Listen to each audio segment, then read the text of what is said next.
ஆண்டவராக இயேசு கிறிஸ்துவின் நாமத்தினாலே மீண்டும் இன்னொரு ஒளிப்பிழை வழியாக உங்களை சந்திப்பதில் மிகுந்த சந்தோஷம்.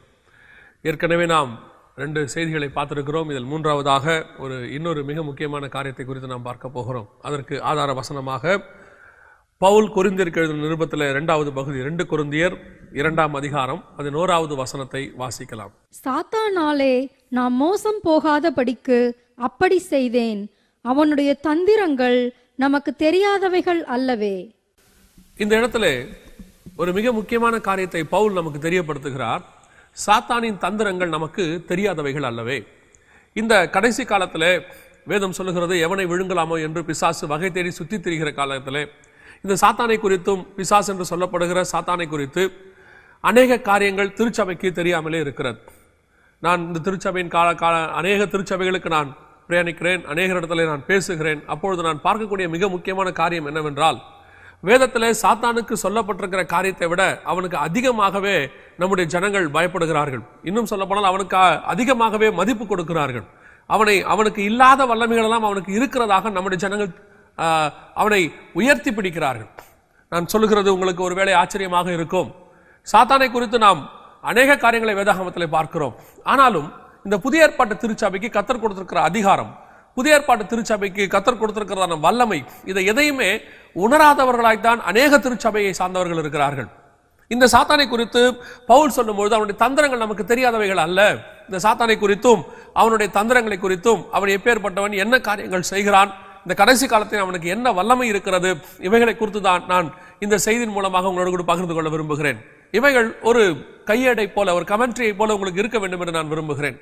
பொதுவாக எங்கள் ஒளிப்பேழைகள் எல்லாம் நாங்கள் தெரிவிக்க விரும்புகிறது என்னவென்று சொன்னால், வேத வசனத்தில் இருக்கிறதான அந்த விளக்கத்தை ஜனங்கள் தெரிந்து கொள்ள வேண்டும்.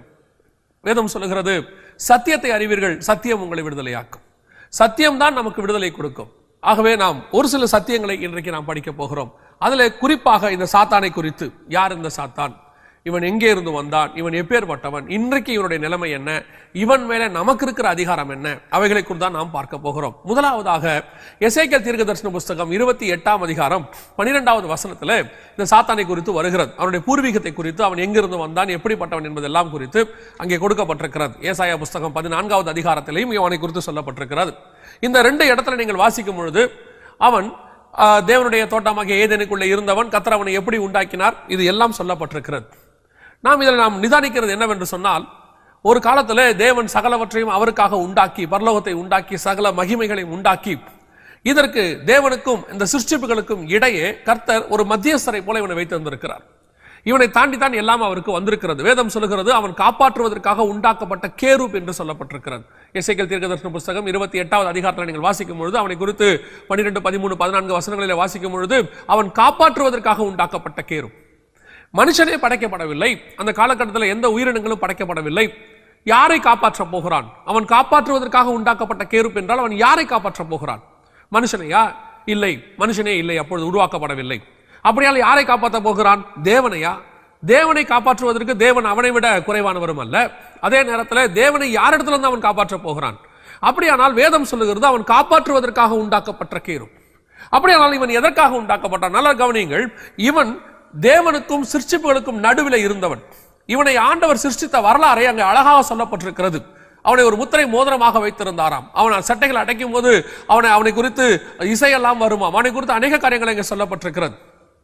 அப்படியானால் எனக்கு பெரிய ஆச்சரியமான ஒரு விஷயம், மற்ற எந்த ஒரு சிருஷ்டிப்பை குறித்தும் இவ்வளவு டிஸ்கிரிப்ஷன், இவ்வளவு விலாவரியாக கர்த்தர் சொல்லவில்லை. அவனை குறித்து அவ்வளவு அழகாக சொல்லி இருக்கிறார்.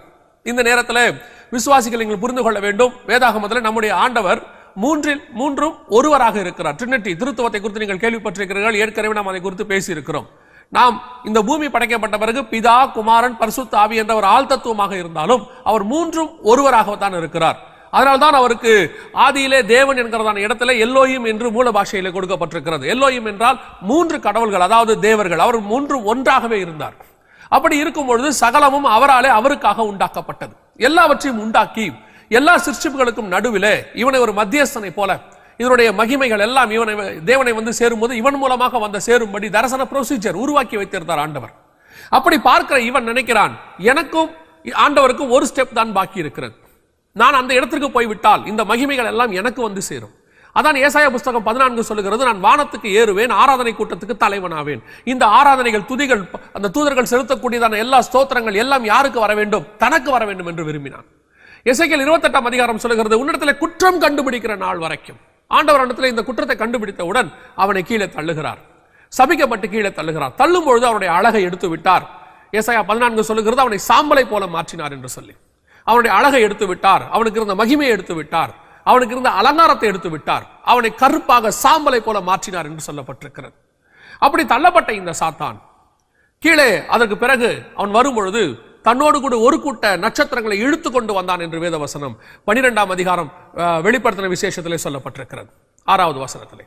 அப்படி அவன் ஒரு கூட்ட தூதர்களை தன்னோடு கூட இழுத்து கொண்டு வந்துவிட்ட பிறகு பரலோகத்திலே ஒரு குறைவு உண்டாகிறது. என்ன குறைவு உண்டாகிறது? மேலே உள்ள தூதர்களிலே 2 பங்கு இருக்கிறார்கள், ஒரு பங்கு கீழே வந்து விட்டது. இதை குறித்து நாம் ஏற்கனவே 12வது ஒளிப்பேழையில இதை குறித்து நாம் பார்த்திருக்கிறோம். அப்படி வந்துவிட்ட இந்த சாத்தான் தள்ளப்பட்ட பிறகு ஆண்டவர் அந்த அவனோடு கூட வந்துவிட்ட தூதர்களுக்கு பதிலாக ஆதாமையும், அதாவது பூமியை உண்டாக்கி அதிலே ஒரு ஏதேனை உண்டாக்கி அதிலே கிழக்கு பக்கத்திலே ஆதாமையும் பலுகி பெருகி பூமியை நிரப்புங்கள் என்று சொல்லி அவனுக்கு ஒரு கட்டளை கொடுத்து அந்த சந்ததியும் கர்த்தர் சாத்தானுக்கும் அவன் தள்ளப்பட்ட தூதர்களுக்கு பதிலாக உருவாக்கினார். அதைத்தான் கர்த்தர் விரும்பினார். இப்பொழுது ஏதேனுக்குள்ளே சாத்தான் வருகிறான். நன்றாய் புரிந்து கொள்ளுங்கள், இந்த சாத்தானுக்கு இருக்கிற அதிகாரம் என்ன என்பதை நாம் புரிந்து கொள்ள வேண்டும். அநேகர் என்ன நினைக்கிறார்கள்? ஒரு கூட்டமே உருவாகிவிட்டது. சாத்தான் ஏதேனுக்குள்ளே வந்து ஆதாமோடு கூட பேசி, ஏவாளோடு கூட பேசி அவர்களை பழம் சாப்பிட வைத்து அவர்கள் கண்கள் திறக்கப்பட காரணமாக இருந்தான். எனவே சாத்தானுக்கு சகல வல்லமை இருக்கிறது, சாத்தான் மனுஷனையே மோசம் போக்கி விட்டான். அப்படியானால் சாத்தான் எவ்வளவு வல்லமை வாய்ந்தவன் என்று ஒரு சிலர் சொல்லி சாத்தான் வழிபாட்டுக்காரர்கள் உருவாகி விட்டார்கள். கவனிங்கள், அந்த ஏதேனுக்குள்ளே பாவம் செய்த பிறகு பழத்தை சாப்பிட உள்ளே வராதபடிக்கு ஒரு வீசுகிற சுடரொளி பட்டயத்தை வைக்க நம்முடைய தேவனால் முடியுமானால் ஏன் சாத்தானை உள்ள வராமல் அவர் தடுக்க முடியவில்லை? புரிந்து கொள்ளுங்கள், மீண்டும் ஆதாம் ஏதேனுக்குள்ளே வராதபடிக்கு தேவனால் தடுக்க முடியுமானால் ஏற்கனவே பிசாசும் ஏதேனுக்குள்ளே வர முடியாமல் அவரால் தடுத்திருக்க முடியுமே. ஏன் அவர் தடுக்கவில்லை? சாத்தானை கர்த்தர் தடுக்கவில்லை. இன்னொரு காரியத்தை புரிந்து கொள்ளுங்கள், ஏதோ தேவனுக்கு தெரியாமல் மறைந்து திரிந்தெல்லாம் சாத்தான் உள்ளே வரவில்லை. ஆண்டவருடைய பார்வைக்கு வேதவசனம் சொல்லுகிறது, அவருக்கு மறைவானது ஒன்றும் இல்லை, சகலமும் அவருக்கு முன்பாக நிர்வாணமாய் இருக்கிறது. அப்படியானால் இந்த சாத்தான் வந்தது தேவனுக்கு தெரியாதா? சாத்தானை வரவிடாமல் தடுக்க முடியாதா? இந்த சாத்தான் எதற்கு வைக்கப்பட்டிருக்கிறான் தெரியுமா? அவன் சோதிப்பதற்காகவே வைக்கப்பட்டிருக்கிறான். Is an examiner. வேதம் சொல்லுகிறது அவன் சோதனைக்காரன். ஆதாமை சோதிக்கும்படி அவன் உள்ளே வந்தான். கர்த்தருடைய அனுமதி இல்லாமல் அவனால் எதுவுமே செய்ய முடியாது. விசுவாசிகள் நன்றாய் ஒரு காரியத்தை புரிந்து கொள்ளுங்கள், சாத்தான் ஏதோ தேவனுக்கு தெரியாமல் உங்களை சோதிப்பதாகவோ, உங்களை அவன் வந்து வாதிப்பதாகவோ, ஆண்டவர் இருக்கிறாரா, ஆண்டவர் பார்க்கிறாரா, உங்களுக்கு வரக்கூடிய அத்தனை சோதனையும் கர்த்தருடைய பெர்மிஷன் இல்லாமல் வரவே வராது. வேதம் அப்படித்தான் சொல்லுகிறது. யோபுவை சோதிக்கும் போது கூட அவன் போய் அவன் ஆண்டவரிடத்தில் பர்மிஷன் கேட்கிறான். பேதுருவை குறித்து புதிய ஏற்பாட்டில் சொல்லும்போது ஆண்டவர் சொல்லுகிறார், உன்னை சோதிக்கும்படி பிசாசானவன் என்னிடத்திலே உத்தரவு கேட்டான். ஆண்டவர்கிட்ட கேட்காம ஒரு காரியத்தை செய்யவே முடியாது. அப்ப ஏன் ஆண்டவர் என்ன சோதிக்க அனுமதிக்கிறார்? நல்லா கவனிச்சு கொள்ளுங்க. இந்த ஆதாமை பரலோகத்திற்கு கொண்டு போய் வைக்க வேண்டும். இந்த சாத்தானுக்கு பதிலாகத்தான் ஆதாமை உண்டாக்கி இருக்கிறார். அப்படியானால் இந்த ஆதாமை பரலோகத்துக்கு கொண்டு போகும்போது ஒரு கேள்வி சாத்தானால் கேட்கப்படும், என்ன என்னுடைய ஸ்தானத்துக்கு ஒருத்தனை உருவாக்கி மேலே கொண்டு போகிறீர், எனக்கு பதிலாக அவனை கொண்டு போகிறதுக்கு நான் எதிலே அவனை விட தாழ்ந்தவன் என்று அவன் கேள்வி கேட்பானால் அவனை நிரூபிப்பதற்காக நீயே அவனை சோதித்துப்பார், உன்னை விட அவன்தான் சிறந்தவன். ஆண்டவர் தன்னை விட குறைவான பிசாசு தன் ஸ்தானத்துக்கு வர ஆசைப்பட்டான். வேதம் சொல்லுகிறது, சாத்தானை விட, தூதனை விட மனுஷனை சற்று சிறியவனாக்கினார். காரணம் என்ன தெரியுமா? என்னை விட குறைவான நீ என் இடத்துக்கு வர ஆசைப்பட்டாய், உன்னை விட குறைவாய் ஒருத்தனை உண்டாக்கி உன் ஸ்தானத்துக்கு நான் கொண்டு வருவேன். அப்படித்தான் ஆதாமை உண்டாக்கினார். இப்பொழுது ஒவ்வொரு இடத்திலும் ஆதாமை சோதிக்கும்படி அவன் வந்தான். ஒருவேளை அந்த சோதனையிலே ஆதாம் ஜெயித்திருப்பார் என்று சொன்னால் இமிடியேட்டாக பரலோகத்துக்கு ஆண்டவர் கொண்டு போயிருப்பார். பலுகி பெருகி அந்த இடத்திற்கு, அந்த சோதனையிலே ஜெயித்தவர் தான் ஏனோக், அந்த சோதனையிலே ஜெயித்தவர் தான் எலியா, அந்த சோதனையிலே ஜெயித்தவர் தான் இயேசு கிறிஸ்து. அப்படி ஜெயித்தவர்களை அப்படியே ஆண்டவர் உயிரோடு கூட மறுரூமாக்கி மேலே கொண்டு போகிறார். அதனால தான் நீங்களும் நானும் வருகையில போகும்போது வேதம் சொல்லுகிறது, ஜெயம் பெற்றவர்கள் எவரோ அவரை என்னோடு கூட சிங்காசனத்தில் உட்கார வைத்துக் கொள்வேன். நாம் மறுரூமாகி உயிரோடு கூட மறுரூமாகி அவரோடு கூட போக போகிறோம். அப்படியானால் இந்த சாத்தானுடைய சோதனை இல்லாமல், அந்த எக்ஸாமினேஷன் இல்லாமல் நாம் பரலோகத்திற்கு போக முடியாது. அவன் சோதித்து நாம் அவனை ஜெயித்து, நாம் அந்த விஷயத்துல எல்லா விஷயத்திலும் ஜெயித்து நாம் பரலோகத்திற்கு போகிறோம். சோதிக்கும்படி ஆண்டவர் தான் அனுமதி கொடுக்கிறார். பிசாசு சோதிக்கும்படி வைக்கப்பட்டிருக்கிறார். இந்த சாத்தானுடைய சோதனை எப்பேற்பட்டதாக இருக்கிறது என்றால் நன்றாய் கவனிங்கள். சாத்தானுடைய சோதனை வருகிறது. ஆனாலும் யாக்கோபு புஸ்தகம் சொல்லுகிறது, அவன் தன் சுய இச்சையின்படி இழுக்கப்பட்டு நெருக்கப்பட்டு சோதிக்கப்படுகிறான். சாத்தானை சோதிக்க கர்த்தர் அனுமதி கொடுக்கிறார். ஆனால் அவன் சோதிப்பதற்கு தேவையான இடம் நம்மிடத்தில் இருந்தால் தான் அவன் நம்மை சோதிக்க முடியும். இயேசு கிறிஸ்துவை சோதிக்கும்படி வருகிறான். வசனம் சொல்லுகிறது, உலகத்தின் அதிபதியானவன் என்னிடத்தில் வருகிறான், அவனுக்கு என்னிடத்தில் ஒன்றும் இல்லை. there is no place சோதிக்கிறதுக்கு. கொஞ்சம் யோசிச்சு பாருங்களேன். நோவா பேழையிலிருந்து காக்கா வெளியே விடுறாரு, புறா வெளியே விடுறாரு. புறாவை குறித்து சொல்லுகிறது, புறா பூமி எங்கும் சுற்றி பார்த்து தன் உள்ளம் கால் பதிக்க இடம் இல்லாதபடியினாலே மீண்டும் பேழைக்குள் வந்து விட்டது. அப்படின்னா என்ன அர்த்தம்? ஒரு இடம் இருந்தாதான் போய் தங்க முடியும். உங்களை சாத்தான் சோதிக்க வருகிறது உண்மை, கர்த்தர் அனுமதி கொடுக்கிறார். ஆனால் உங்களிடத்துல அந்த இடம் இருக்கிறதா? கண்களின் இச்சை இருக்கிறதா? ஜீவனத்தின் பெருமை இருக்கிறதா? மாம்சத்தின் இச்சை இருக்கிறதா? அது இருக்கும் பொழுது அவன் உங்களிடத்துக்குள்ளே வந்து உங்களை சோதிக்கிறான். அது இல்லாத போது அவன் மீண்டுமாக திரும்பி போகிறான். இயேசு இடத்துல வந்தான், சோதிக்கும்படி வந்தான். இந்த சோதனை இருக்கிறதே 3 பகுதி. இதை நாம் புரிந்து கொண்டால் வெகு எளிதாக சாத்தானை ஜெயிக்க முடியும். நம்முடைய சோதனை ஆவி, ஆத்மா, சரீரத்துக்கு தான் இருக்கும். சரீரத்துக்கு இருந்தால் அதற்கு பேர் அப்ரஷன், ஆத்மாவுக்கு இருந்தால் அதற்கு பேர் டிப்ரெஷன், ஆவிக்கு இருந்தால் அதுக்கு பேர் பொசஷன். நம்முடைய சரீரத்தை சாத்தான் தொட்டு சோதிக்கும் பொழுது அதற்கு பேர் அப்ரஷன். நம்முடைய ஆத்மாவை தொட்டால் டிப்ரெஷன். நம்ம சொல்லுகிறோம்ல, நான் டிப்ரெஸ்டா இருக்கிறேன், நான் அப்படியே மனபாரமாக இருக்கிறேன், அது ஆத்மாவை தொடுதல்.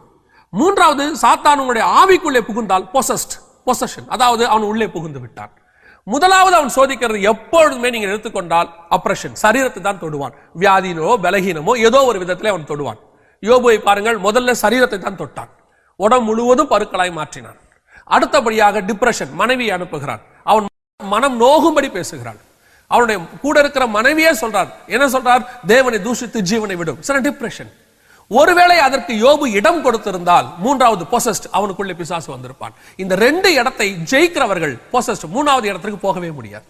இயேசுவுக்கும் பாருங்க, இந்த 2 இடம் தான் சோதனை. ஃபர்ஸ்ட் அப்ரஷன், சரீரத்துக்கு பசி உண்டாயிற்று. அந்த பசியில என்ன சொல்றாரு?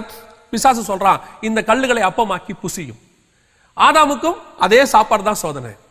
பிசாசுக்கு தேவனுக்கு வச்சதும் அதே சாப்பாடு தான் சோதனை. ஃபர்ஸ்ட் சரீரத்துக்குரியது, சரீரத்தில் தான் அவருக்கு பசி உண்டாயிற்று. அதை போக்கும்படி தான் அவன் சோதிக்கிறான். இயேசு அதை ஜெயிக்கிறார். 2வது டிப்ரெஷன், மேலிருந்து கீழே குதியும். இதே தான் ஆதாமுக்கும் வச்சான். என்னது? மேலிருந்து கீழே குதிச்சா நீங்க சாக மாட்டீங்க, உங்களுடைய பாதத்தை தூதர்கள் தாங்குவாங்கன்னு வசனத்தில் இருக்குதே. அதே தான் ஆதாம்கிட்ட சொல்லுவான், நீ புசிக்கும் நாளிலே சாகவே சாக மாட்டாய். 2 பேருக்கும் ஒரே டெஸ்ட் தாங்க. டெஸ்ட் ஒன்னு தான், மெத்தட் தான் வேற, எக்ஸாமினேஷன் தான் வேற, ஆனா விஷயம் ஒன்னு தான். ஃபர்ஸ்ட் சாப்பாடு, 2வது ஃபர்ஸ்ட் ஆபரேஷன், 2வது டிப்ரெஷன். இது 2லையும் அந்த இடத்துல அவன் விழுந்து போனான் ஆதாம். ஆனால் 2ஆம் ஆதாம் இயேசு கிறிஸ்துவோ 2ஐயும் ஜெயித்தார். அவனால என்ன செய்ய முடியல? 3வது இடத்துக்குள்ள வர முடியல. அதான் வேதம் சொல்லுகிறது, அவன் அவரை விட்டு சில காலம் விலகி இருந்தான். உங்க வாழ்க்கையிலும் என் வாழ்க்கையிலும் எப்பொழுதும் இந்த 2 சோதனை கண்டிப்பாக வரும். You must cross. இனி கடைசி காலத்துல ஊழியர்கள் எல்லாம் உங்களுக்கு சோதனையே கிடையாது, போராட்டம் கிடையாது, பிரச்சனை கிடையாது, வியாதி கிடையாது, பலகீனம் கிடையாது, எதுவும் கிடையாது. நான் சொல்லுகிறேன், இதை கிராஸ் பண்ணித்தான் வர வேண்டும். வசனம் சொல்லுகிறது, இடுக்கனான வாசல் வழியே பிரவேசியுங்கள். எந்த ஊழியக்காரனும் இதை கிராஸ் பண்ணாம வரவே முடியாது. இந்த வியாதியோ பலகீனமோ அல்லது டிப்ரெஷனோ ஏதோ ஒன்று கண்டிப்பாக அவன் ஊழியத்திலே அவன் வாழ்க்கையில அவன் கிராஸ் பண்ணி தான் இருப்பான். நல்ல ஊழியக்காரர்களை, வசனத்தில் இருக்கிற ஊழியக்காரர்களை கூப்பிட்டு கேட்டு பாருங்க. அவர்கள் சொல்லுவார்கள், சோதனை இல்லாமல் ஜெயம் இல்லவே இல்லை. போராட்டம் இல்லாமல், பிரச்சனை இல்லாமல் ஒரு மனுஷன் வாழ்க்கையில முன்னேறவே முடியாது. இது ஒரு சாதாரண கர்த்தர் நியமிச்சு வச்சிருக்கிற ஒரு கான்செப்ட். இன்னைக்கு கடைசி காலத்துல என்ன செய்யறாங்க? உனக்கு இது இல்லைன்னு சொன்ன போது அவர் பிசாசு சோதிக்கும்படி உண்மையிலே வரும்போது இவர்கள் விழுந்து போகிறார்கள். காரணம், பலகீனமாக இருக்கிறார்கள். அதை எதிர்கொள்வதற்கு ஏற்கனவே இவர்களுக்கு அந்த உபதேசம் கொடுக்கப்படாததுனால பிசாசு வரும்போது நமக்கு தான் சோதனையே வராதே, வியாதியே வராதே, பலகீனமே வராதே, ஏன் வந்துச்சுன்னும் போது டிப்ரெஷன் அடுத்த அதுக்குள்ள டக்குன்னு போயிடுறாங்க. இவங்களுக்கு முதல்ல நம்ம ரெடி பண்ணணும். சோதனைகள் வரும், அதை ஜெயிக்கிற மனுஷன் பாக்கியவான், அவன் ஜீவகிரீடத்தை பெற்றுக்கொள்வான். அப்படித்தான் திருச்சபைக்கு சொல்லப்பட்டிருக்கிறது. அவ்வளேப்பட்ட பவுலுக்கும் சோதனை வந்தது. அவர் சொல்றாரு, பசியோ பஞ்சமோ பட்டயமோ நிர்வாணமோ நாசமோசமோ கிறிஸ்துவின் அன்பை விட்டு என்னை பிரிப்பவன் யார்? அப்ப அதெல்லாம் அவருக்கு வந்திருக்குது. அவர் வசனம் சொல்லுகிறது, அவர் ஊர்கள் தோறும் நகரங்கள் தோறும் அடிக்கப்பட்டார்.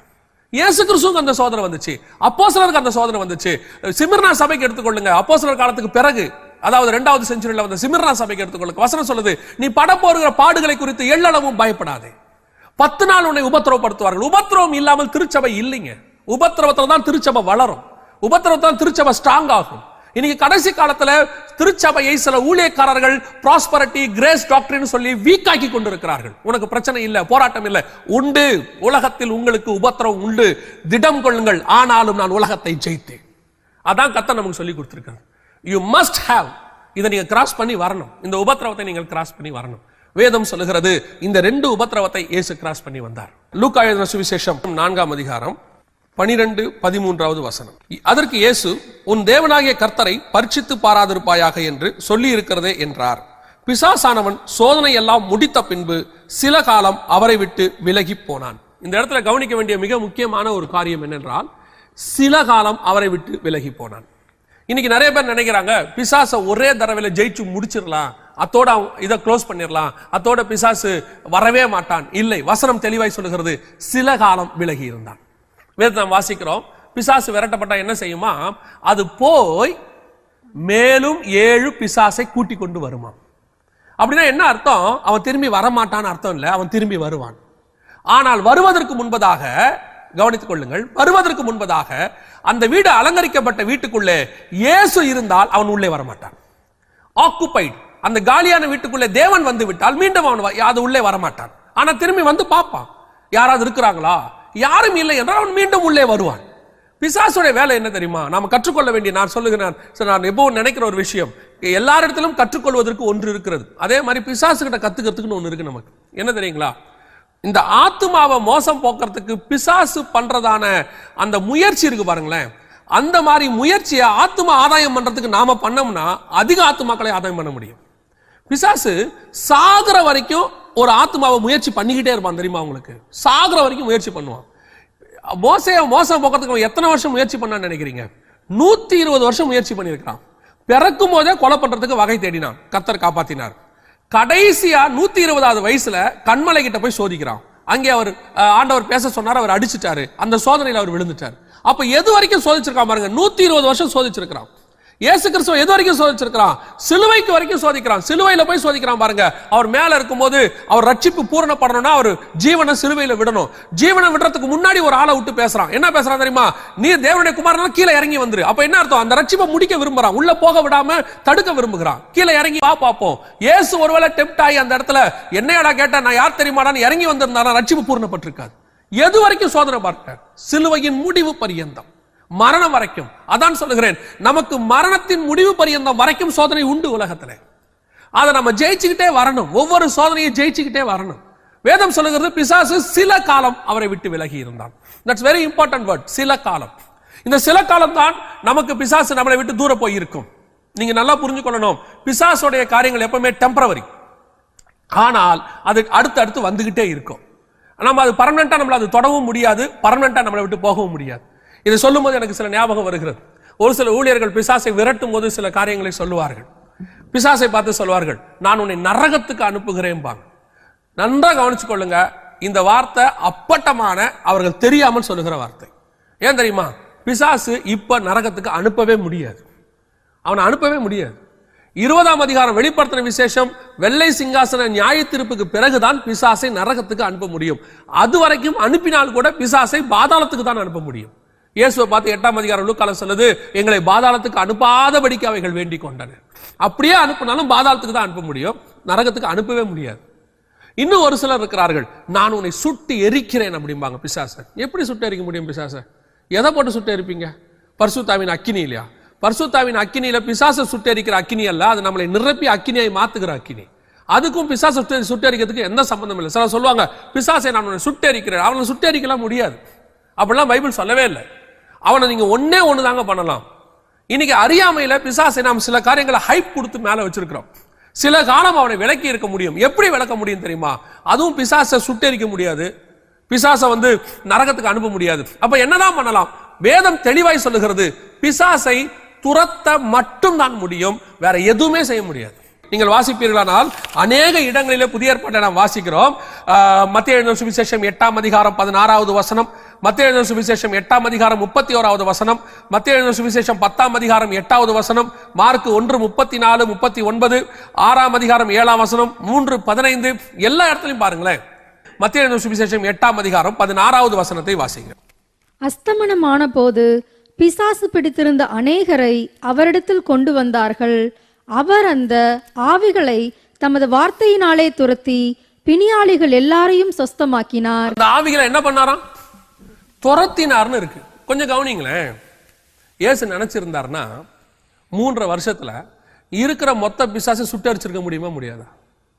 எல்லா பிசாசும் இயேசு நாமத்தினால எல்லாம் எரிஞ்சு போங்க அப்படின்னா இயேசு சொன்னா நடக்கும். நீங்கள் நானும் சொன்னா நடக்குதோ இல்லையோ தெரியாது. ஆனா இயேசு சொன்னா கண்டிப்பா நடக்கும். இயேசு எரிச்சு போட்டு போயிருந்தாருன்னா இந்நேரம் பூமி ஃப்ரீ ஆயிருக்குமே. நமக்கு இந்த பிரச்சனையே இல்லையே. இயேசு நீங்க டோட்டல் பைபிள் எடுத்து பாருங்க. அதை விட நான் உங்களுக்கு இன்னொரு காரியம் சொல்றேன். அப்போஸ்தலர் நடவடிக்கைகள் 10ஆம் அதிகாரத்துல அற்புதமா இயேசுடைய மினிஸ்ட்ரி மொத்தத்தையும் டிஸ்கிரைப் பண்ணிருக்குது. ஒரே வசனத்துல இயேசுடைய மினிஸ்ட்ரி என்னங்கறத மொத்தமா டிஸ்கிரைப் பண்ணி ஒரே வசனத்துல சொல்லியிருப்பாங்க. அப்போஸ்தலர் நடவடிக்கைகள் 10ஆம் அதிகாரம் 38வது வசனத்துல மிக தெளிவாக சொல்லியிருக்கிறது. நசரேயனாகிய இயேசுவை தேவன் பரிசுத்த ஆவியினாலும் வல்லமையினாலும் அபிஷேகம் பண்ணினார். தேவன் அவரோடு கூட இருந்தபடினாலே அவர் நன்மை செய்கிறவராயும் பிசாசின் வல்லமையினால் அகப்பட்ட யாவரையும் குணமாக்குறவராயும். நல்ல வசனம் தெளிவா தானே சொல்லுது. பிசாசு அவர் சுட்டரிக்கவே இல்லையே. அவரோட வேலை சுட்டரிக்கிறது இல்ல.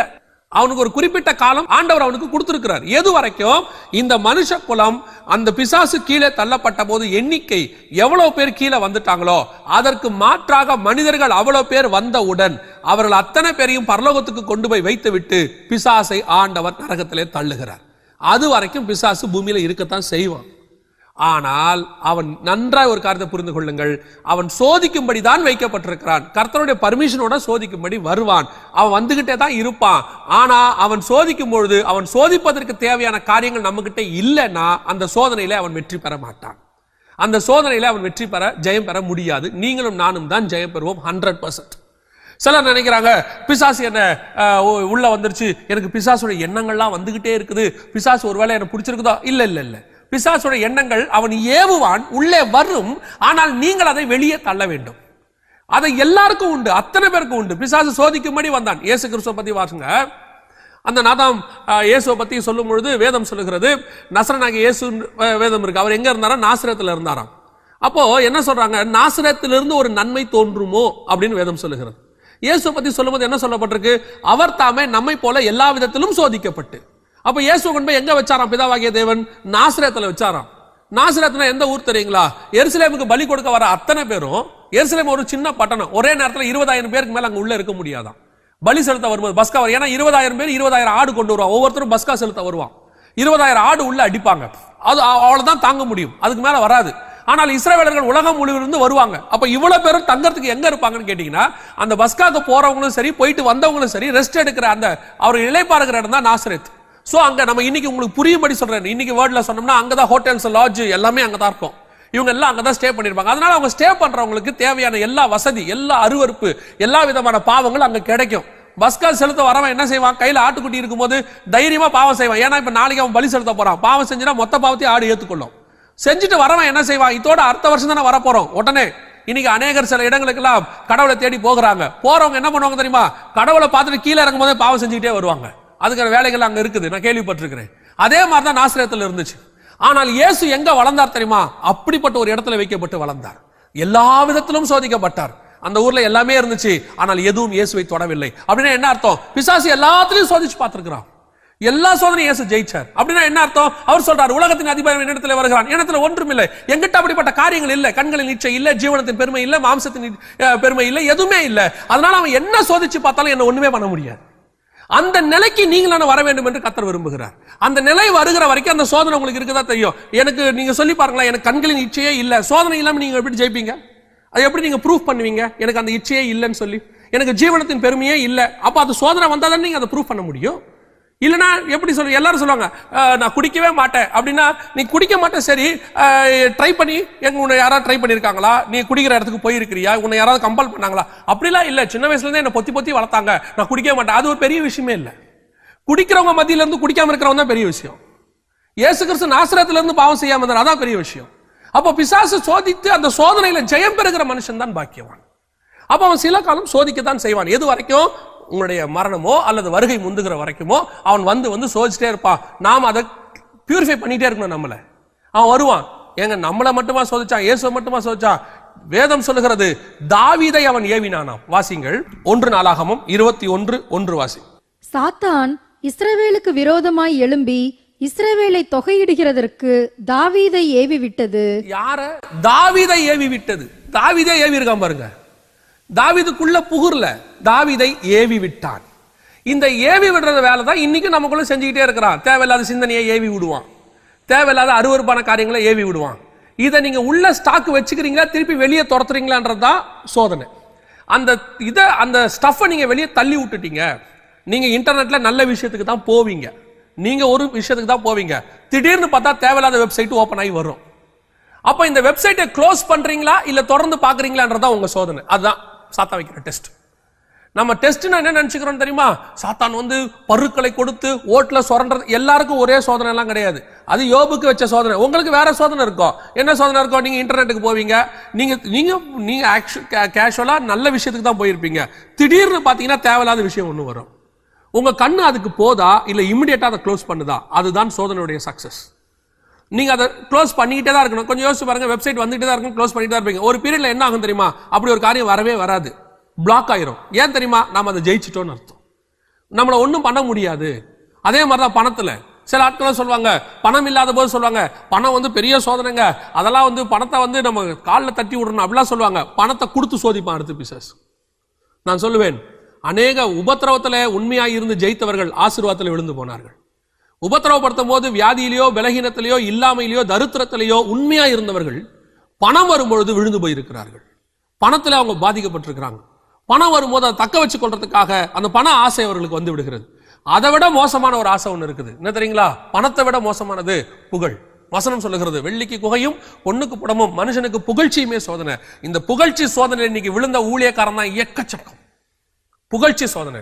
உங்களை மாதிரி உண்டா? அது மாதிரி பண்ண முடியுமா? எப்படி பிரதர் இப்படி பேசுறீங்க? நான் நினைச்சுப்பேன், இது என்னை கூட்டுகிற சாத்தானுடைய தூதனாக இருக்கிறது. எப்பவுமே வரும். ஆண்டவர் அந்த கணத்தை கொண்டு வருகிறார். நீங்க என்ன பண்ண தெரியுமா? அது அப்படியே தேவனுக்கு நேராக திருப்ப வேண்டும். ஆண்டவரே, இந்த கன மகிமை எல்லாம் உம்மாலே எனக்கு வந்தது, இது நீங்க கொடுத்தது, நான் யாருன்னு எனக்கு தெரியும் ஆண்டவரே. கொஞ்சம் யோசிச்சு பாருங்க. தாவீதை எல்லாரும் சொல்றாங்க, தாவீதை போல ஒரு ராஜா உண்டா அப்படின்னு. ஆனா அவன் என்ன சொல்றான் தெரியுமா? கர்த்தர் என் மேய்ப்பராய் இருக்கிறார். நான் ஒரு ஆட்டுக்காரங்கிறது எனக்கு தெரியும் ஆண்டவரே, நான் ஒரு மெய்ப்பங்கிறது எனக்கு தெரியும் ஆண்டவரே. என்ன ராஜாவா உட்கார வச்சிருக்கிறீங்க, ஆனா நான் ஒரு மெய்ப்பந்தாங்கிறது எனக்கு நல்லா தெரியும். நான் இதுக்கு தகுதியானவன் இல்லைங்கிறது எனக்கு தெரியும் ஆண்டவரே. இதுதான் ராஜ்யபாரத்தை நித்திய ராஜ்யபாரமாய் மாற்றியது. இந்த உண்மை தெரியாத சாலமோன் தான் விழுந்து போனார்.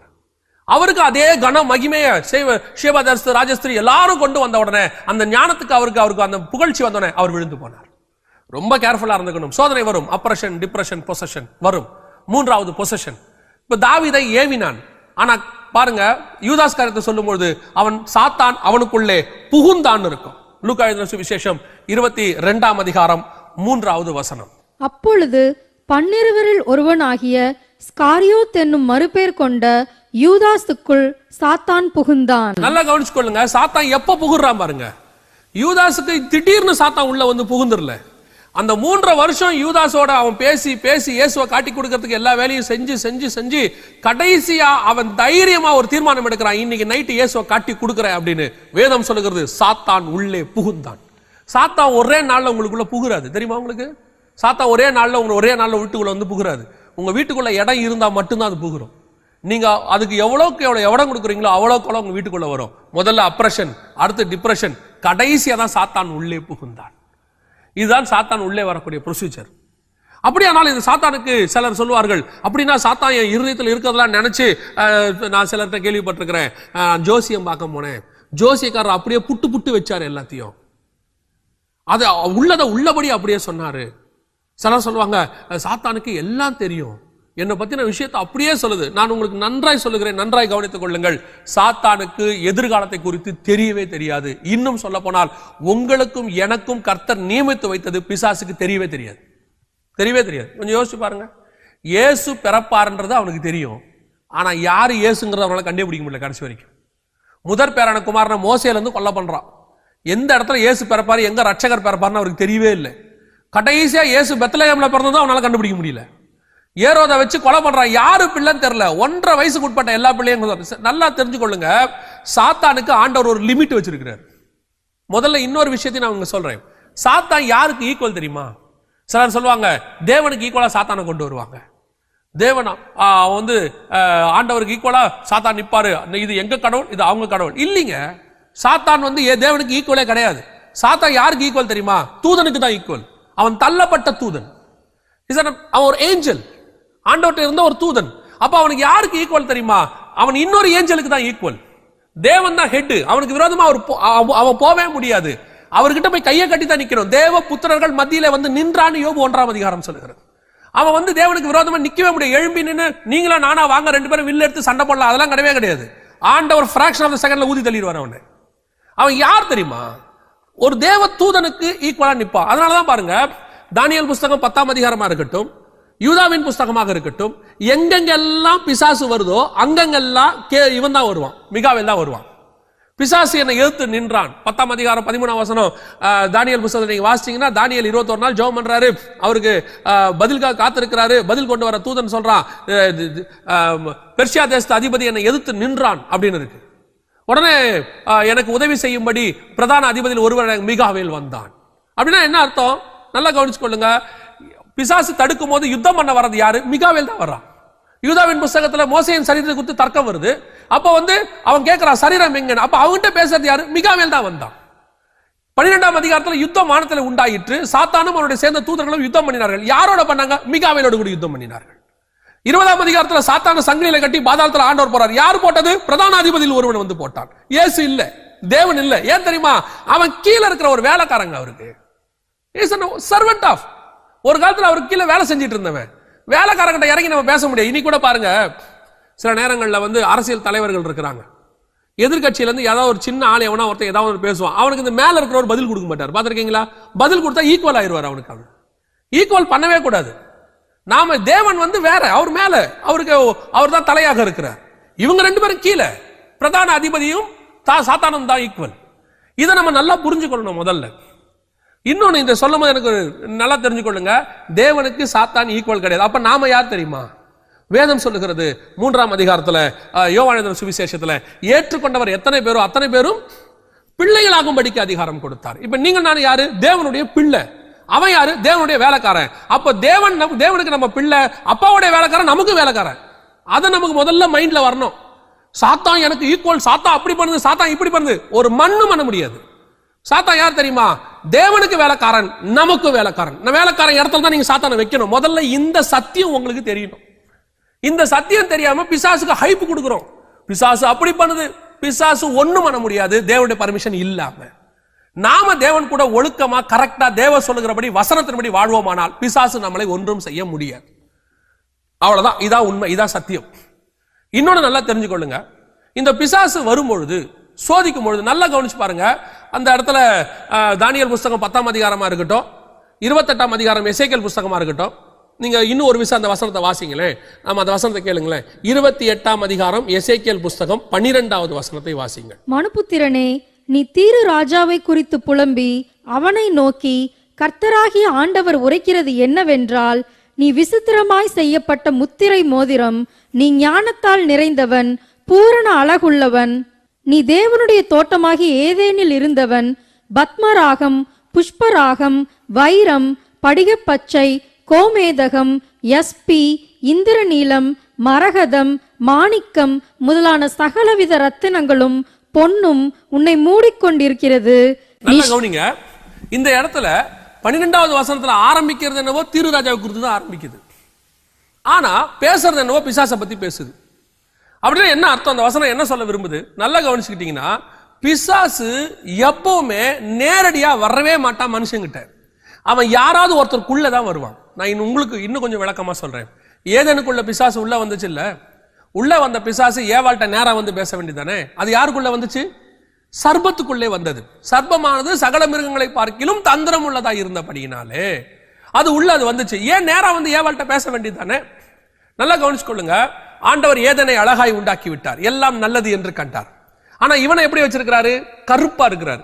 பிசாசு நீங்க எங்க பார்த்தாலும் கருப்பா தான் இருக்கும். கருப்பா இருக்கிற இடத்துல எல்லாம் பிசாசு இருக்கும். நான் மனுஷனை சொல்லல, நல்லா கவனிச்சுக்கொள்ளுங்க. பிசாசு கருப்பா இருந்ததாக ஏசாயா புஸ்தகம் 14ஆம் அதிகாரம் சொல்லுகிறது. அவனை சாம்பலை போல மாற்றினான். அப்ப இவன் ஒரு விகாரமான தோற்றம்.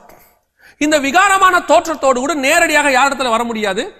ஏவாள்கிட்ட வர முடியாது. ஆண்டவர் அந்த பர்மிஷன் கொடுக்கல.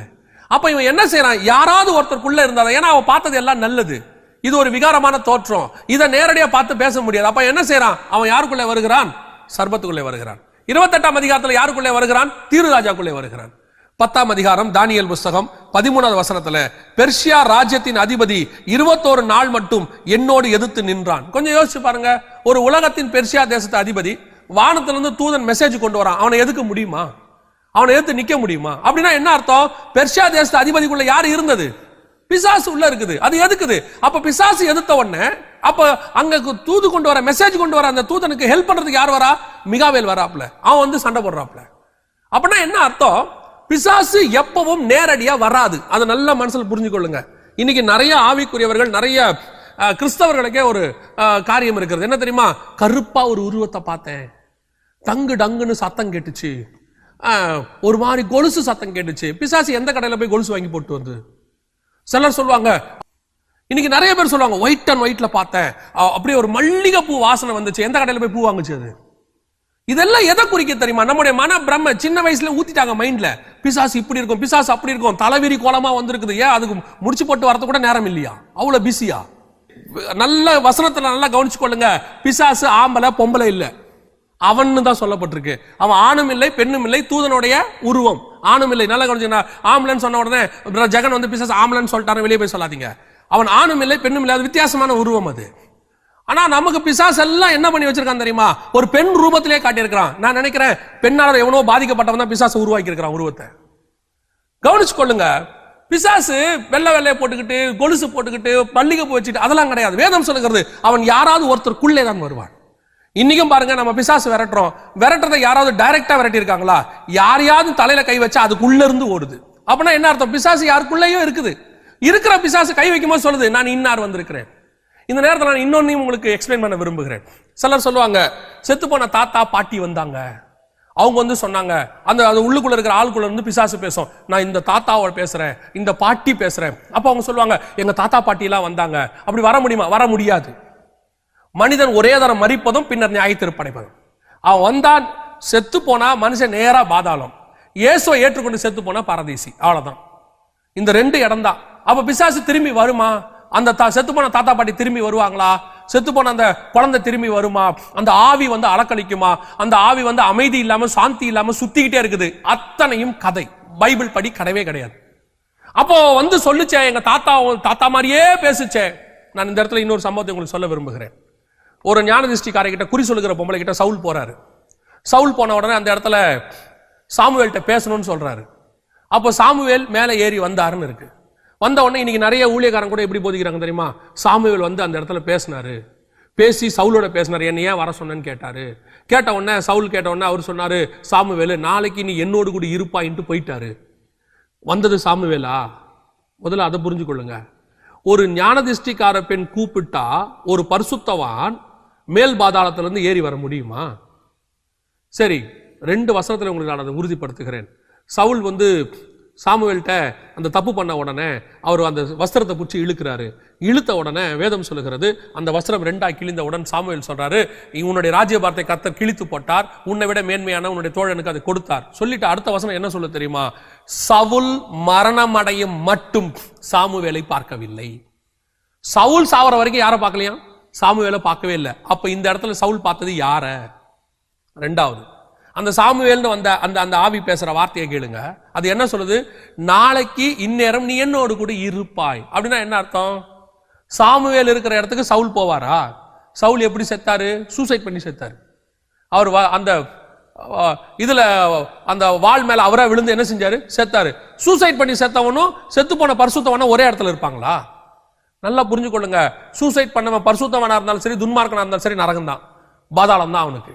அப்படின்னா இந்த இடத்துல சவுலுக்கிட்ட வந்து பேசினது யாரு, சாமுவேல் இல்லை.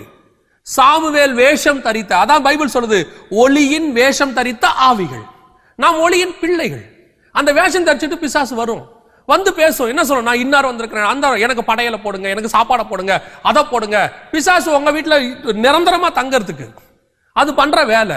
நாமளும் என்ன செய்யறோம், அதை வரவேற்கிறோம். சில ஆட்கள் என்ன பண்ணுவாங்க, செத்து போன தாத்தா வந்திருக்காரு, செத்து போன பாட்டி வந்திருக்காரு, அவங்கள நாங்க வரவேற்கிறோம். ஏன் செத்து போன தாத்தா பாட்டிய ஆவியா வரவேற்கிறீங்க? செத்து போன உடனே அது பாடியை புதைக்கவே புதைக்காதீங்க, வீட்டிலே வச்சுக்கோங்களேன். ஏன் அதை மட்டும் கொண்டு போய் போச்சிடறோம்? பாடி நாறுது. அதை விட உங்களை ஆத்மா நாடுற விஷயம் தான் பிசாசு வீட்டுக்குள்ள இருக்கிறது. ரொம்ப கேர்ஃபுல்லா இருந்து கொள்ளுங்க. பிசாசு யாராவது ஒருத்தருக்குள்ளதான் வரும். 10ஆம் அதிகாரம் அது தானியேல் புஸ்தகமாக இருக்கட்டும், 28ஆம் அதிகாரம் எசேக்கியேல் புஸ்தகமாக இருக்கட்டும், 3ஆம் அதிகாரம் ஆதியாகமா இருக்கட்டும், பிசாசு வர இடத்துல யாருக்குள்ளே தான் வருவான். அவன் நேரா பார்க்கறது 2 பேர் தான். ஒன்னு இயேசு கிறிஸ்துவை நேரா பார்த்தான், 2வது மிகாவேலை பார்த்தான். அதை மட்டும் நல்லா புரிஞ்சு கொள்ளுங்க. பிசாசு நேரா வரவே வராது. சிலருக்கு அந்த பயம் இருக்கிறது, இருட்டுல இருட்ட கருத்த உருவம். அதனாலதான் ஆண்டவர் 19ஆம் அதிகாரம் வெளிப்படுத்தின விசேஷத்துல சொல்லும்போது சொல்லுவாரு, நரகத்துக்கு போறவங்க லிஸ்ட் அங்க இருக்கு பாருங்களேன், யார் யாரெல்லாம் நரகத்துக்கு போவாங்கன்னு சொல்லி. 21ஆம் அதிகாரம் வெளிப்படுத்தின விசேஷம் 8வது வசனத்துல, பயப்படுகிறவர்களும் அவிசுவாசிகளும் அருவருப்பானவர்களும் கொலைபாதகரும் விபச்சாரக்காரரும் சூனியக்காரரும் விக்கிரகாராதனைக்காரரும் பொய்யர் அனைவரும் 2ஆம் மரணமாகிய அக்கினியும் கந்தகம் எரிகிற கடலிலே பங்கடைவார்கள். இதுல ஃபர்ஸ்ட் ஆள் யார் பாருங்க? பயப்படுகிறவர்கள். எந்த பயப்படுறவன் தெரியுமா? இந்த பிசாசுக்கு பயப்படுறாங்க. எந்த பயப்படுறவன்? சில ஆட்கள் இன்னைக்கும் நம்ம தேவ பிள்ளைகள் தான். இன்னைக்கு என்ன செய்வாங்க தெரியுமா? இருட்டுல போக மாட்டாங்க. ஏன் இருட்டுல போக மாட்டீங்க? இருட்டுல கண்ணு தெரியாது சொல்லுங்க, நியாயம். ஏன் போக மாட்டீங்க? அதுல சொல்லுவாங்க, யாராவது ஒருத்தர் கொஞ்சம் கூட வாங்கல. சபையில பாடும்போது பாடுவாங்க, பாத்திருக்கீங்களா? சிங்கத்தின் மேலும் நடந்து. கர்ப்பமூச்சை பார்த்தா ஏன் பயம் வருது? ஏன் பள்ளியை பார்த்தா பயம் வருது? வசனம் சொல்லுது, பயப்படுகிறவன் எங்கே போவான் தெரியுமா? நரகத்துக்கு போவான். இந்த பயம் ஒரு பிசாசுடைய ஆயுதம். நல்லா கவனிங்க. பழம் சாப்பிட்ட உடனே ஆதாமுக்கு வந்த முதல் பாவம் என்ன தெரியுமா?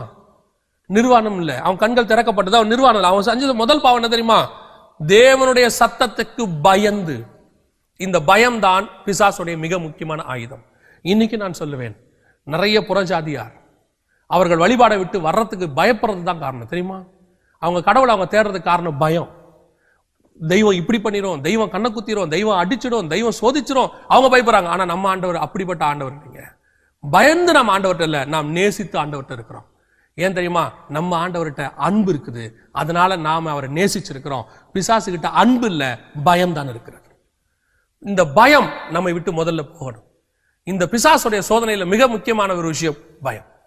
அப்படியானால் இந்த பிசாசு நமக்குள்ளே வருவதற்கு முன்பதாக வேற யாராவது ஒருத்தருக்குள்ள தான் வருது, அவங்க மூலியமா தான் பேசுது. இதெல்லாம் பிசாசை பத்தி நம்ம தெரிஞ்சுக்க வேண்டிய ஒரு மிக முக்கியமான ஒரு விஷயம். கடைசியா நான் உங்களுக்கு ஒரு காரியத்தை சொல்லிவிட்டு நான் இந்த உங்களுக்கு ஜெபம் பண்ணி முடிக்க விரும்புகிறேன். என்ன தெரியுமா? முதல்ல ஆக்சுவலா இந்த பிசாசோடைய இன்னைக்கு பவர் என்ன தெரியுமா? வாசிங்கள் 12ஆம் அதிகாரம் வெளிப்படுத்தின விசேஷம் 12ஆம் அதிகாரம் 4வது வசனம். அதின் வாள் வானத்தின் நட்சத்திரங்களில் 1/3 பங்கை இழுத்து அவைகளை பூமியில் விழ தள்ளிற்று. பிரசவ வேதனைப்படுகிற அந்த ஸ்திரீ பிள்ளை பெற்றவுடனே அவளுடைய பிள்ளையை பட்சித்து போடும்படிக்கு அந்த வலு சர்ப்பம் அவளுக்கு முன்பாக நின்றது. இந்த வலு சர்ப்பனா யாரு? 20ஆம் அதிகாரம் 2ஆம் வசனம் வெளிப்படுத்தின விசேஷம் தெளிவாய் சொல்லுகிறது, பிசாஸ் என்றும் சாத்தான் என்றும் சொல்லப்பட்ட பழைய பாம்பாகிய வலு சர்ப்பம். அப்ப இந்த வலு சர்ப்பங்கிறது பிசாசு, சாத்தானை குறிக்கும். அப்ப அந்த வசனம் ஆரம்பிக்கும் போது என்ன சொல்லுது? அதன் வால் வானத்தின் நட்சத்திரங்களில் 1/3 பங்கு. ஏங்க பிசாசு வால்ல இழுக்கிறான்? ஏன் வால்ல பிடிச்சி இழுக்கிறான் நட்சத்திரத்தை? அந்த சர்ப்பம் வசனம் சொல்லுகிறது, அதன் வால் வானத்தின் நட்சத்திரங்களில் 1/3 பங்கு இழுத்தது. என்ன காரணம் தெரியுமா? இயேசு கிறிஸ்து சிலுவையிலே அவன் தலையை நசுக்கி விட்டார். இப்பொழுது அவன் தலை நசுக்கப்பட்டிருக்கிறது, வால் மட்டும்தான் துடிச்சுக்கிட்டு இருக்குது. நீங்க பாம்பு அடிச்சு பாருங்க, தலையை அடிச்சு முடிச்சாச்சுன்னா உடனே சாகாது, வால் துடிச்சுக்கிட்டே இருக்கும். அப்படின்னா என்ன அர்த்தம் தெரியுமா? பிசாசுக்கு ஆண்டவர் கடைசி நேரத்தை கொடுத்திருக்கிறாரு, லாஸ்ட் மினிட்ல இருக்கான். அதனால இப்ப என்ன பண்றான் தெரியுமா? வால் மட்டும் துடிச்சுக்கிட்டு இருக்கு, தலையை கத்த நசுக்கிட்டாரு. சிலுவையில மரணத்தில் அவன் தலை என்ன செய்யப்பட்டு விட்டது? நசுக்கப்பட்டு விட்டது. ஆதியாகமத்தின் புஸ்தகம் 3ஆம் அதிகாரம் 15வது வசனத்துல சொல்லுது, உனக்கும் ஸ்திரீக்கும் உன் வித்துக்கும் அவள் வித்துக்கும் பகை உண்டாக்குவேன், அவர் உன் தலையை நசுக்குவார். நசுக்கிட்டார் ஆண்டவர். எங்க? சிலுவையில ரத்தம் சிந்துற இடத்துல. அவர் மரணத்தோடு கூட அவன் தலை நசுக்கப்பட்டு விட்டது. மரணத்துக்கு அதிபதியான சாத்தானை அவர் ஜெயித்து விட்டார். அப்படின்னா தலை நசுக்கப்பட்ட பிசாசு. ரோட்ல ஒரு பாம்பு அடிச்சிருக்காங்கன்னு வச்சுங்களேன், 3 விதமான கேட்டகரியான மக்கள் இருப்பாங்க. ஒரு பாம்பு அங்க துடிச்சுக்கிட்டு இருக்கு, தலை நசுக்கப்பட்டு துடிச்சுக்கிட்டு இருக்குன்னா 3 விதமான கேட்டகரி இருக்குது. ஒரு கேட்டகரி, இன்னும் உயிர் இருக்குடா அப்படின்னு பயந்து ஓடுற கூட்டம் ஒண்ணு இருக்கு. 2வது, இன்னும் உயிர் போதரா அப்படின்னு அங்க நிக்கிற கூட்டம் ஒண்ணு இருக்கு. 3வது, உயிர் தலையே போச்சுரா, அது சீக்கிரத்துல சாவ போதரான்னு சொல்லிட்டு தூக்கி தூர போடுற கூட்டம் ஒண்ணு இருக்கு. 3 வகையான மக்கள் இருக்கிறாங்க.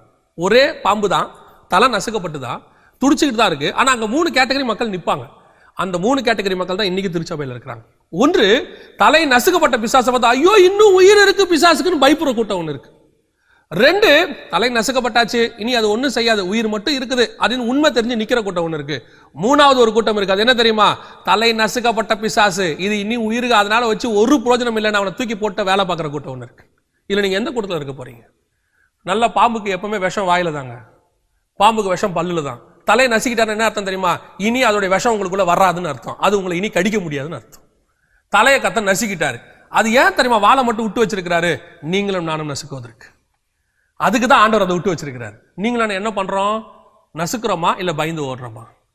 பிசாசை பார்த்து பயப்படுறோமா இல்ல ஓடுறோமா இல்ல நின்னு தைரியமா அவனை போராடுறோமா? அதனால தான் ஆண்டவர் சொல்வாரு, பாவத்தை குறித்து சொல்லும்போது என்ன சொல்லுவார் தெரியுமா? அந்த பாவத்திற்கு விலகி ஓடுங்கள். ஆனா பிசாசை பத்தி சொல்லும்போது என்ன சொல்லுவார் தெரியுமா? பிசாசுக்கு எதிர்த்து நில்லுங்கள். பயப்படக்கூடாது, ஓடக்கூடாது. பிசாசு முதல்ல தேவனுடைய வேலைக்காரன், அதாவது நம்முடைய வேலைக்காரன். 2வது, தலை நசுக்கப்பட்டவன், அதாவது ஜீவன் போகிற நிலையில் குத்துயிரும் கொலையுயிருமா எமர்ஜென்சியில் இருக்கிற ஒரு ஆள். 3வது, அவனுக்கு எந்த விதமான வல்லமையும் கிடையாது, இயேசு சிலுவையில் ஜெயிச்சு முடிச்சிட்டாரு. 4வது, அப்படியே அவன் மீறி உங்களை சோதிக்க வரனாலும் கர்த்தருடைய பர்மிஷன் இல்லாம வரவே முடியாது. கர்த்தர் எப்போ பர்மிஷன் கொடுப்பார் தெரியுமா?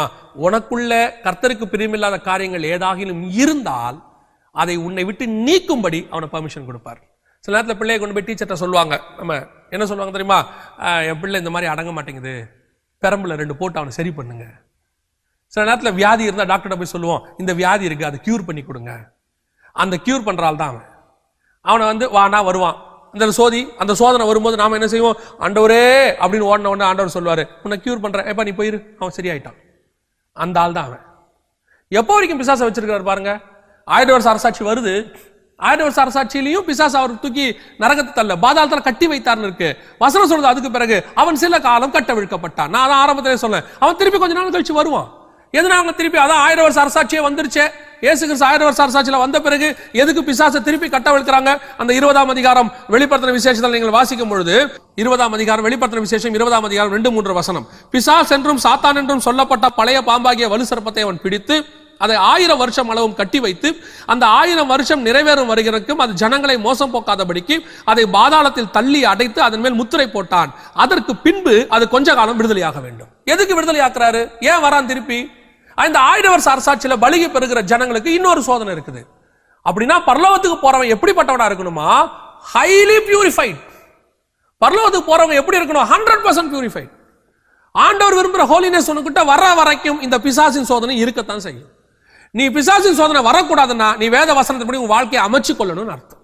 நீ கர்த்தர் விரும்புகிற பரிசுத்தத்துக்கு வரும்போது உனக்கு சோதனை வராது. கர்த்தர் விரும்புகிற வாழ்க்கை வாழும் போது இந்த சோதனை உனக்கு வராது. வேத வசனத்தின்படி உன் வாழ்க்கையை அமைச்சு கொள்ளும் போது பிசாசு உன்னிடத்துல வரும், ஆனால் அவனுக்கு உன்னிடத்துல ஒன்றும் இல்லை. நல்ல மனசுல இந்த காரியங்களை 5 காரியங்களை மனசுல வச்சுக்கொள்ளுங்க. பிசாசு கர்த்தரால் ஜெயிக்கப்பட்ட தூதன். அவன் தூதன் தான், தேவனுக்கு ஈக்குவலானவன் கிடையாது. இப்பொழுது அவனுக்கு கடைசி எமர்ஜென்சி பீரியட்ல இருக்கான், கடைசி காலத்துல இருக்கிறான். அதான் தனக்கு கொஞ்ச காலமே உண்டு. அது எப்படி? தலை நசுக்கப்பட்டவனாக. விஷம் கிடையாது, அந்த விஷத்தை கர்த்தர் எடுத்துட்டாரு.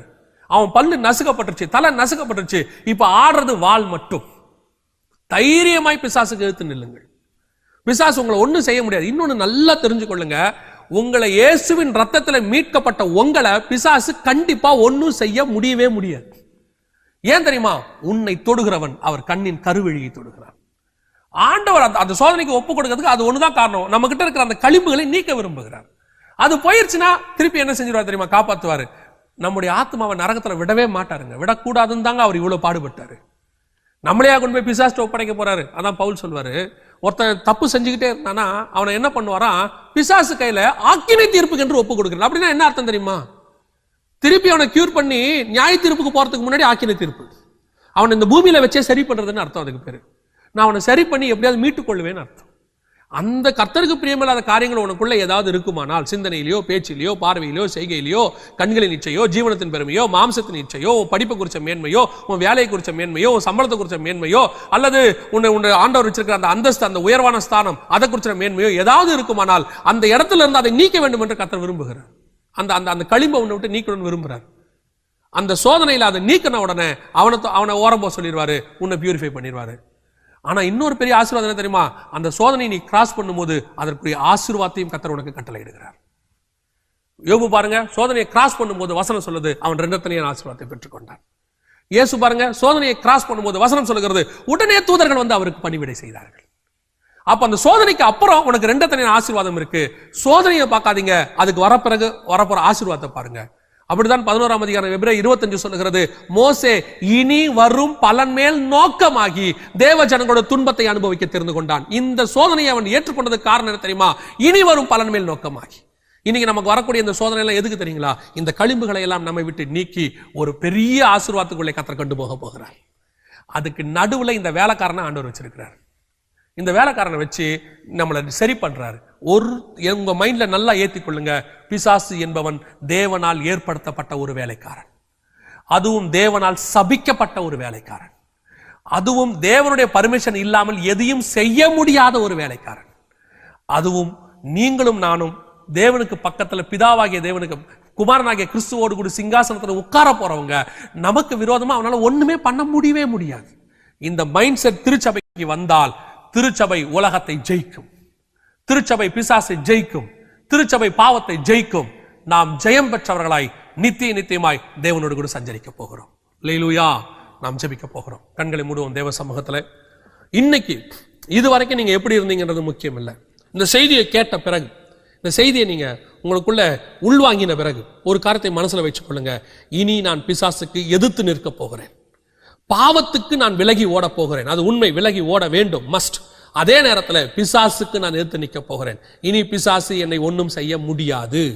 இதுவரைக்கும் ஒரு மாயை எனக்குள்ள உருவாக்கி வச்சிருக்கிறான். பிசாசு அது செய்யும், பிசாசு இது செய்யும், பிசாசு வியாதி கொடுக்கும்.